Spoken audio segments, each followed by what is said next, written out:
آؤ علماء سے پوچھ لیں. ان گال کے بیان کرے رہا ہوا تا مسلمانن جے لائے قرآن مجید فرقان حمید میں کافی آیات ایڑیوں آئیں جن جو تعلق یہود و نصارہ کفار مشرکین سان جے کے تعلق آئیں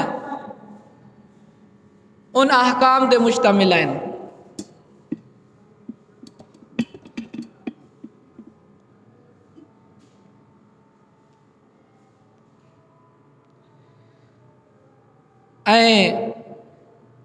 یہ بھی یاد رکھو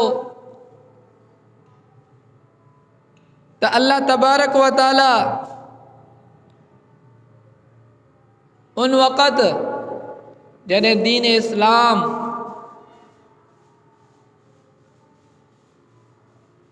یعنی حضور خاتم النبیین صلی اللہ تعالی علیہ وآلہ وسلم دعوت اسلام جی دعوت پیش کرن پیا اے مسلمان کلمو پڑھن پیا یعنی مانو کلمو پڑھی کرے مسلمان پیا تھین ان وقت جے کی مسلمانن جی اپوزیشن ہوئی مخالفت کرن واری جے کی قوت طاقت جماعت گروپ ہو وہ یہود و نصارہ ہو یہودی ہوا نصرانی ہوا مشرکین عرب ہوا کفار ہوا.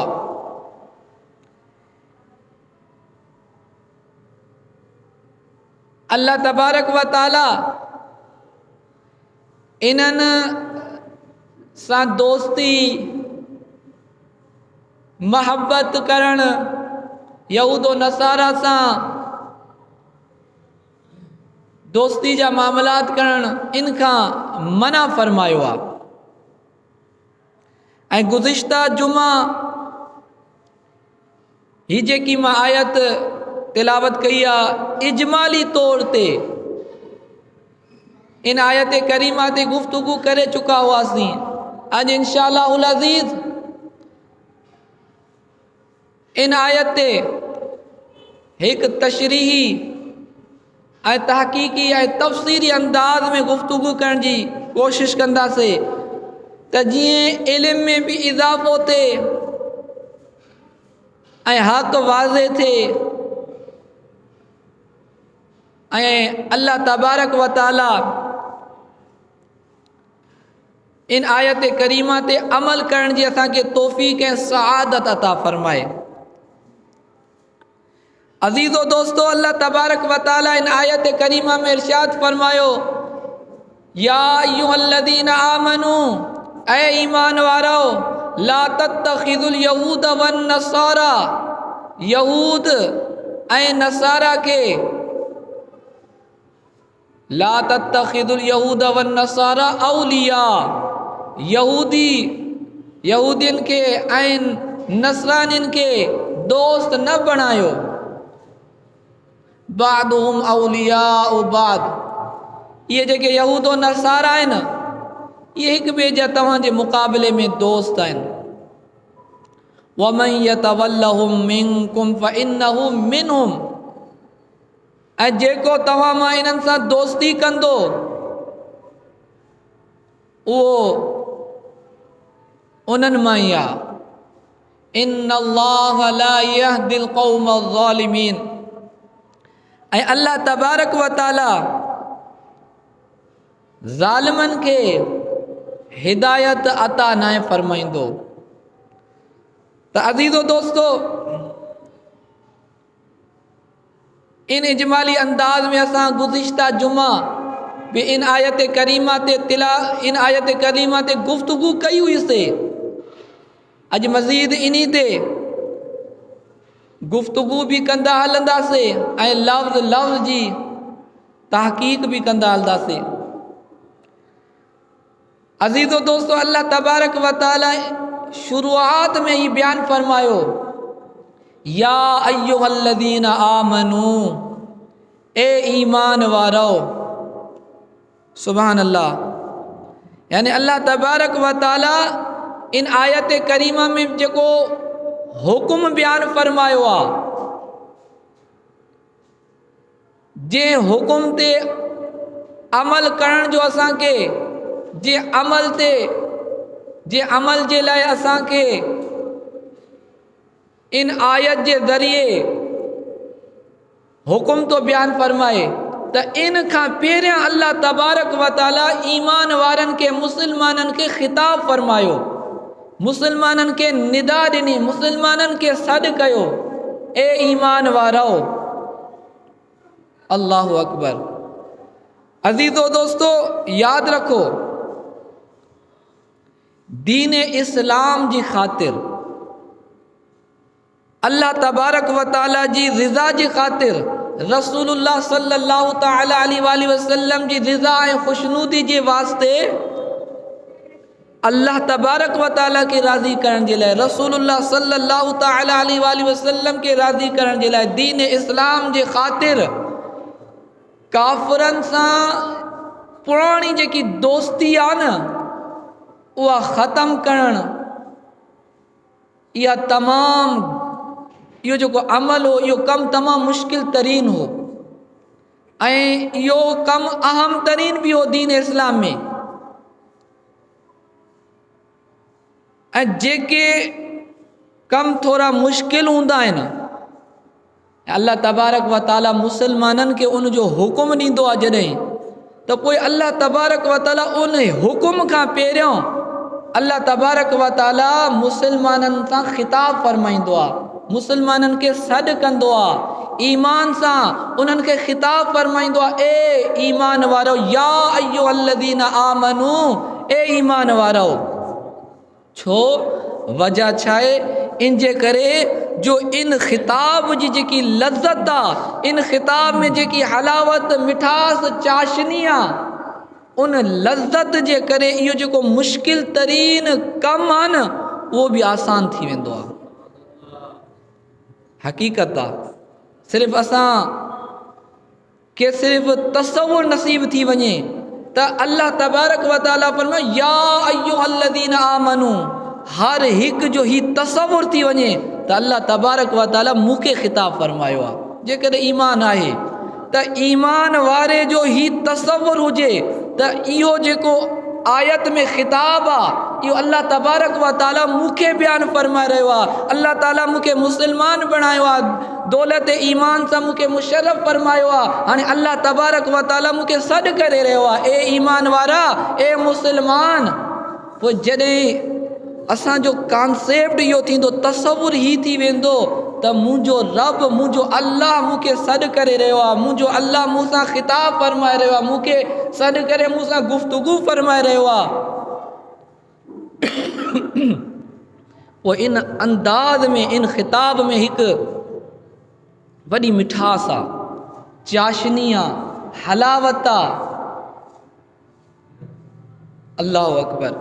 पोइ इन जे करे जॾहिं इहा हलावत, मिठास, चाशनी आले ईमान के इन तसव्वुर खां बाद मुयसर अची वेंदी आहे त मुंहिंजो रब मूंखे ख़िताब करे रहियो आहे, त पोइ जेको मुश्किल खां मुश्किल तरीन कमु बि हूंदो आहे न, इन लज़्ज़त जे करे, इन मिठास, चाशनी, हलावत जे करे, इन तसव्वुर जे करे उहो कमु बि आसान थी वेंदो आहे. ऐं काफ़िरनि सां जेकी आहे न पुराणी यारी, पुराणी दोस्ती छॾणु तमामु घणो मुश्किल तरीन. यहूदो नसारा उन वक़्तु जेको ख़िताब हो यहूदो नसारा जे हवाले सां ईमान वारनि खे हो, त इन्हनि जूं दोस्तियूं, इन्हनि सां महबत छॾणु उन वक़्तु मुसलमाननि जे लाइ तमामु घणो मुश्किल तरीन कमु हो. यहूदो नसारा सां उथणु वेहणु हो. त पोइ अल्लाह तबारक व ताला इन जे करे अल्लाह तबारक व ताला मुश्किल तरीन अहकाम खां पहिरियों पंहिंजो ख़िताब यानी ईमान वारनि खे ख़िताब फरमाईंदो आहे, ए ईमान वारो, जीअं ईमान वारा इन ख़िताब जी लज़्ज़त महसूस करे अमल जे लाइ जेको आहे तयारु थी वञनि. या अय्युहल्लज़ीना आमनू, ए ईमान वारो. यादि रखो हक़ ही आहे त ही जेको ख़िताब आहे न क़यामत तक जे मुस्लमाननि जे लाइ आहे। जंहिंखे बि अल्लाह तबारक व ताला दौलत ईमानी अता फरमाई आहे, जेके बि क़यामत तक मुस्लमान ईंदा सभिनी खे इन आयत में ख़िताब आहे। सिर्फ़ सहाबा किराम ही इन आयत जा मुखातिब न आहिनि, यानी सिर्फ़ उन्हनि खे ई हुकुम न आहे, अगरचे इन आयत जो नुज़ूल जेको आहे हिन हिकु ख़ासि पसे मंज़र में थियो। असां गुज़िश्ता जुमा उनखे बयानु करे आयासीं, लेकिन इन जो हुकुम सभिनी मुस्लमाननि सां आहे।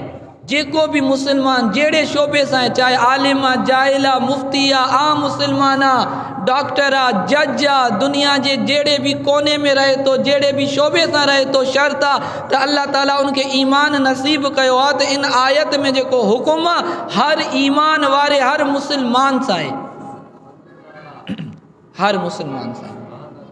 या अय्युहल्लज़ीन आमनू, ऐं हीअ बि यादि रखो जेको ख़िताब ईमान वारनि सां हूंदो आहे न, उनखां जेके अंबिया किराम मुस्तस्ना हूंदा आहिनि, क़ुरान जीअं पढ़ियो हूंदो ऐं क़ुरान जे उसलूब ऐं क़वानीन खां जेके वाक़िफ़ हूंदा उन्हनि खे ख़बर हूंदी त अल्लाह तबारक व ताला नबियुनि खे जेको ख़िताब फरमाईंदो, नबी जे लाइ आकाम हूंदा हुया न, या त नबी जेके साबिक़ा अंबिया किराम हुया उन्हनि जो नालो वठी करे अल्लाह ताला या मूसा हीअं करिणो आहे तोखे,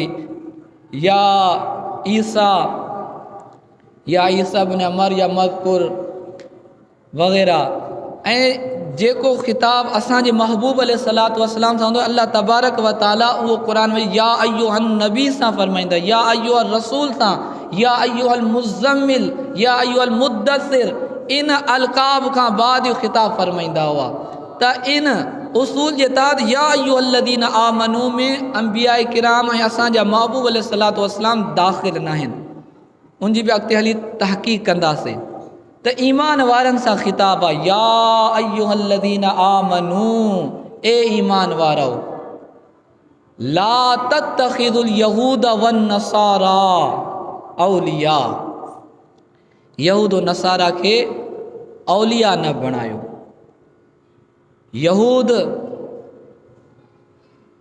यहूदियुनि खे यहूदी छो चयो वेंदो आहे, इहो बि यादि रखो। यहूदी, नसरानी ऐं बनी इसराइल, ये टे लफ़्ज़ आहिनि, लेकिन टिननि में वॾो फ़र्क़ु आहे। उर्फ़ में अॼुकल्ह त ख़ासि तौर ते इन जा मसइला उरूज ते आहिनि, कंहिंखे ख़बर कुझु न हूंदी आहे तहक़ीक़ जे हवाले सां, पोइ इल्मु न हुजण जे करे बि उहे इल्म जे दरिया में टुबियूं हणण जी कोशिशि कंदा आहिनि, दाख़िल थियण जी, पोइ जहालत जे करे बि पंहिंजो ईमान ज़ाया करे वठंदा आहिनि।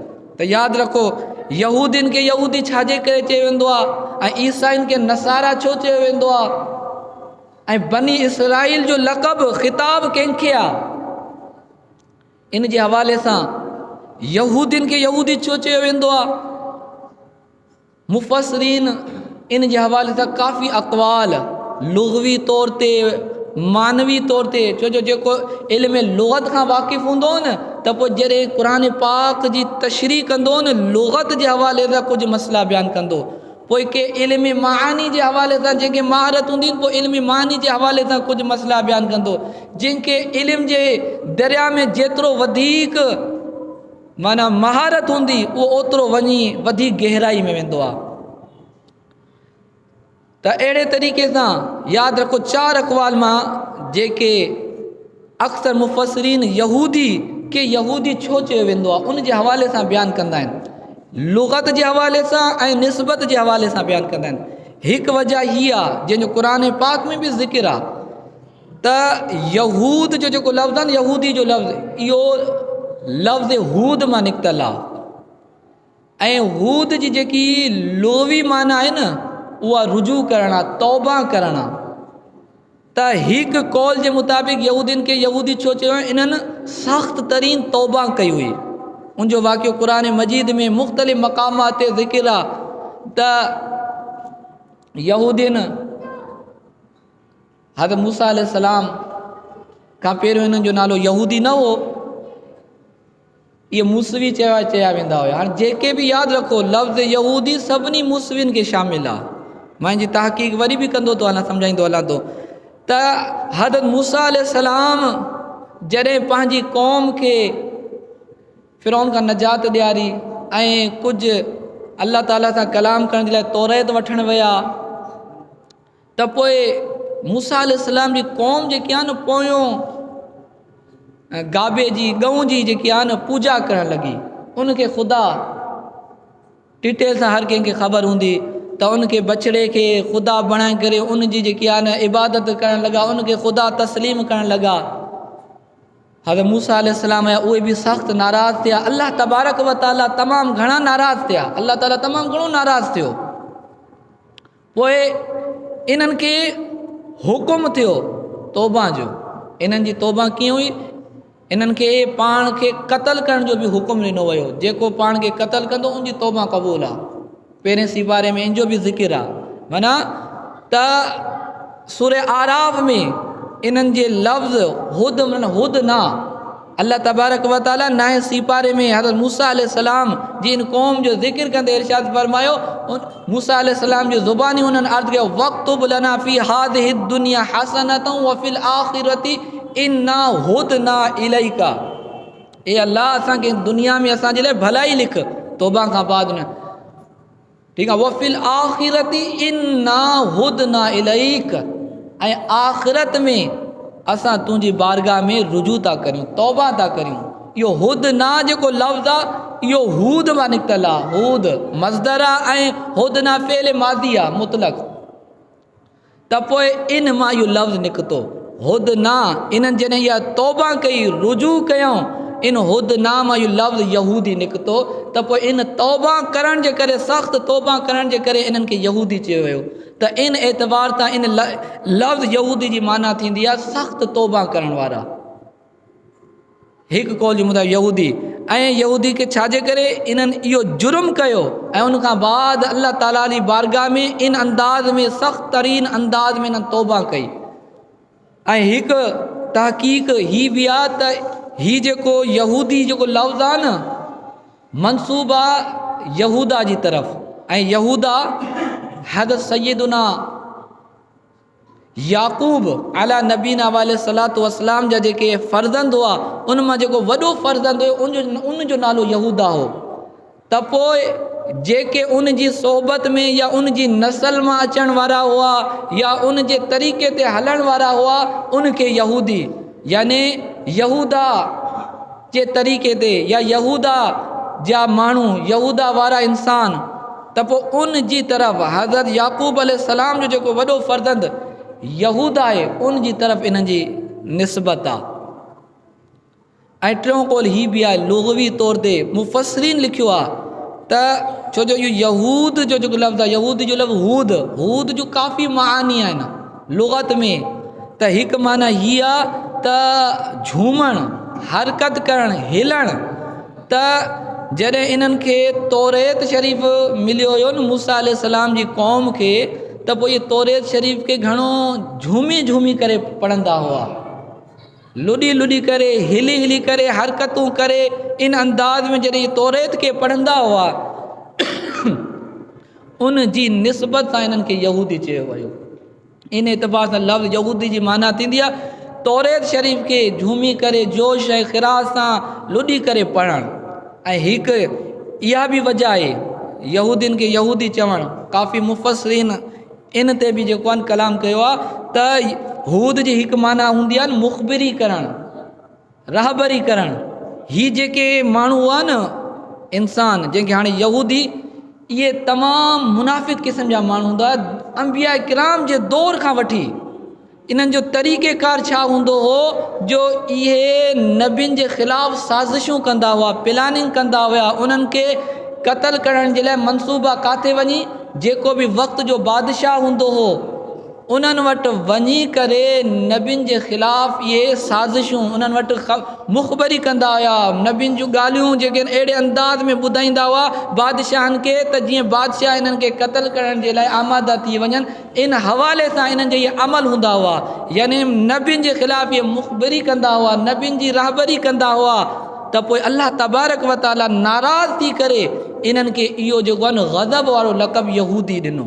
تو ان اعتبار سے مفسرین فرماयो تو ان اعتبار سے لفظ یہودی جی معنی ہے جن سے اللہ تبارک و تعالیٰ ناراض آ جن سے اللہ تبارک و تعالیٰ غضب فرماयो تو یہ 4 اقوال انہوں جو عقیدہ تمام گھنا خراب ہیں قرآن و حدیث میں واضح طور تے بیان ہیں جو اللہ تبارک و تعالیٰ جلے یہ یہودی جو نعوذ باللہ نقل کفر نو جسم منجدہ ہو یہودین جی تاریخ تا پڑھندہ ہو قرآن پاک میں بھی واضح جگہاں تے یہ یہودی جی قوم آنا اللہ کترن انبیاء تے جو کیا مختلف قسم جا الزام بھی ہنی چکی ہے سیدہ مریم رضی اللہ تعالیٰ عنہ تے زنا جو ہو تہمت بہتان حضرت سلیمان علیہ السلام تے جادوگر جو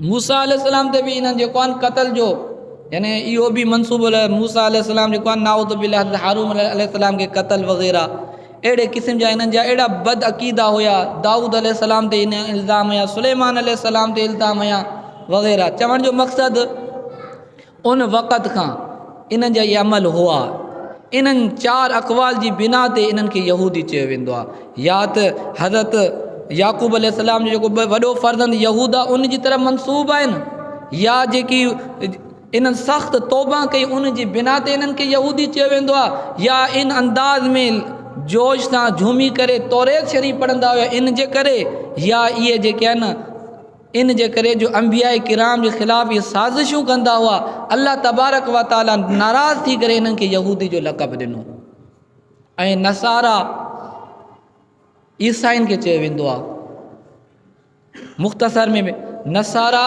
یہ جمائے ان جی واحد اندیا نصرانن جو صرف کا واقف ہوں دو ندمانن جی جمع ندامہ اندیا ایڑے طریقے سے نصرانن واحدہ نصارا ان جی جمائے نصرانن نصرن ما نکتلا نصرن جی معنی ہوں دیا مدد کرن ہاں عیسائن کے نصارا چھوچے ہوں قرآن و حدیث میں عیسائن کے نصارا ان جی وجہ ان جو پس منظر بھی قرآن مجید میں بیان تھے اللہ ایک پس ان جی وجہ ہی آئے جنہیں حضرت عیسیٰ علیہ السلام یہودین کے پانچن مانن کے دعوت دینی ہدایت گئی انہوں نے ہدایت قبول نہ کی 3 سپارے میں اللہ تعالیٰ ان جو ذکر فرم فلما احس عیسیٰ منہم الکفر جب اللہ تعالیٰ حضرت عیسیٰ علیہ السلام کے یقین تھی ویو تو ہاں یہ جو کہ یہودی آئے نا ایمان نہ آنیدا یہ پانچے موقف کا ہٹندا نہ ایڈیوں نشانیوں ایڈا معجزات سب کچھ ایڈیوں دیکھائن کے باوجود یہ ہدایت نتھا اچن عیسیٰ علیہ السلام کے خبر پجی وئی حضرت عیسیٰ علیہ السلام کے تو انہن جا کیڑا غلط منصوبہ ہیں منہ کے قتل کرن جا افواہوں پھیلائن جا تو پوئے حضرت عیسیٰ علیہ السلام بیان فرمایو من انصاری اللہ تو اللہ تعالیٰ جی طرف مجھو کیر مددگارا قال الحواریون نحن انصار اللہ آمنا باللہ واشہد باننا مسلمون حواری جے کہ حضرت عیسیٰ علیہ السلام سے گڈ ان وقت مخلص ہویا حضرت عیسیٰ علیہ السلام جا دوست ہویا ان تے ایمان آنن وارا انہن چیو تو اسان جے کہ آئین اللہ تعالیٰ جے دین جا مددگار آئین انہن جے چیو نحنو حضرت من انصاری اللہ انہن چیو اسان جے کہ آئین اللہ تعالیٰ جے دین جا مددگار آئین انصار اللہ اسان انصار اللہ ہوں وہ ان ماں ان جے کرے اللہ تبارک و تعالیٰ انہن کے نصارا جو لقب نصارا چھو جو انہن حضرت عیسیٰ علیہ السلام جی ان وقت دین جی حوالے سا جو مدد کئی تب وہ انہن جو نالو نصارا پہ جی ویو ایک وجہ یہ ہے جن کے قرآن پاک کچھ مفسرین ہی بھی لکھوا تا حضرت عیسیٰ علیہ السلام ایک بستی کے گھنوں اختیار کندہ ہوا ایک بستی ہوئی جن جو نالو جو ناصرہ عربی میں ناصرتن جو ویندو حضرت عیسیٰ علیہ السلام اکثر ان بستی میں ان علاقے میں ویندا ہوا انجیل شریف جو درس دیندا ہوا ان وقت جے کے ایمان آنیدا ہوا جے کے ان جا حواری تھی ویا انہن کے جو نصارا چیو ویو یہ اقوال جو کہ ہیں نصارا یعنی عیسائن کے نصاری چے ویندو نصارا چے ویندو یا نصرانی چے ویندو ایک دے ان جے کرے جو حضرت عیسیٰ علیہ السلام من انصاری اللہ جو قول کہو انہن جے ہوا نحن انصار اللہ ان انصار اللہ مو انہن کے نصارا ایک وجہ جو یہ نصارا بستی جا رہن وارا ہوا ناصرہ بستی جا رہن وارا ان جے کرے इंशाअल्लाह अज़ीज़ मज़ीद। ऐं इहो यादि रखो, इहो ज़रूरत बयानु कंदो हलां, यादि रखो यहूदी हुजनि, नसारा हुजनि ऐं बनी इसराइल, इन्हनि टिन्हनि में फ़र्क़ु आहे। बनी इसराइल इहा सिर्फ़ु हज़रत याकूब अलैहिस्सलाम जी औलाद आहे, जंहिंजो क़ुरान पाक में ज़िक्र या बनी इसराइल। इसराइल हज़रत याकूब अलैहिस्सलाम जो लक़ब बि आहे, नालो बि आहे। ऐं बनी इसराइल हज़रत याकूब अलैहिस्सलाम जी फ़क़ति औलाद खे चयो वेंदो आहे, जेके हज़रत याकूब अलैहिस्सलाम खे अल्लाह ताला फ़र्ज़ंद अता फ़रमाया हुया। ऐं नबी जी औलाद हुजणु हीअ अल्लाह ताला जो करम आहे। इन जे करे अल्लाह तबारक व तआला ई नबी जो औलाद जे करे हज़रत याकूब अलैहिस्सलाम के जी औलाद के फ़ज़ीलतूं अता फ़रमायूं। क़ुरान पाक में बार बार या बनी इसराइल अज़्कुरू निअमती अल्लती अनअमतु अलैकुम व अन्नी फ़द्दलतुकुम अलल आलमीन। ए याकूब अलैहिस्सलाम जी औलाद, तव्हां यादि करो अल्लाह ताला जूं नेमतूं जेके असां तव्हां ते कयूंसीं, ऐं बेशक असां तव्हांखे जहान वारनि ते फ़ज़ीलत अता कईसीं। अहिड़े तरीक़े क़ुरान पाक काफ़ी आयतूं आहिनि जंहिंमें बनी इसराइल जो ज़िक्र आहे, उनखे अल्लाह ताला फ़ज़ीलतूं अता फ़रमाए। उहा बनी इसराइल हज़रत याकूब अलैहिस्सलाम जी औलाद, जेके हज़रत याकूब अलैहिस्सलाम जा फ़र्ज़ंद हुआ।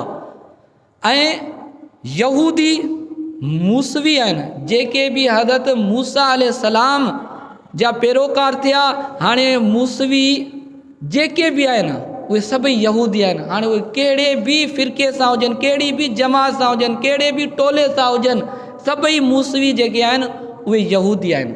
ऐं जेके बि ईसवी आहिनि, जेके बि हज़रत ईसा यानी हवारिन जे नक्शे क़दम ते हलिया, उनखां बाद उन्हनि जा अक़ीदा बिगड़जी जेको बि हाल थियो उन्हनि जो क़ुरान पाक उन्हनि जो ॿारहं ज़िक्र कयो। जेके बि ईसवी आहिनि उहे हाणे नसारा आहिनि। पोइ चाहे उन्हनि जो जहिड़ो बि ग्रुप आहे, जहिड़ी बि जमात आहे, जहिड़े बि मुल्क में रहनि था, जेके बि ईसवी आहिनि इहे नसारा आहिनि, इहे बनी इसराइल न आहिनि। बनी इसराइल फ़क़ति औलाद याकूब अलैहिस्सलाम आहिनि। ये टे फ़र्क़ु यादि रखो, यहूदी, नसारा ऐं बनी इसराइल में ॾींहुं राति जो फ़र्क़ु आहे। ऐं ख़ासि तौर ते लफ़्ज़ इसराइल जॾहिं इस्तेमालु कयो, फ़क़ति इसराइल न, इसराइली इस लफ़्ज़ चई करे उन्हनि ते लानत विझो, या इसराइल जो बि लफ़्ज़ इस्तेमालु करण जे बजाए तव्हां यहूद नसारा ते लानत विझो।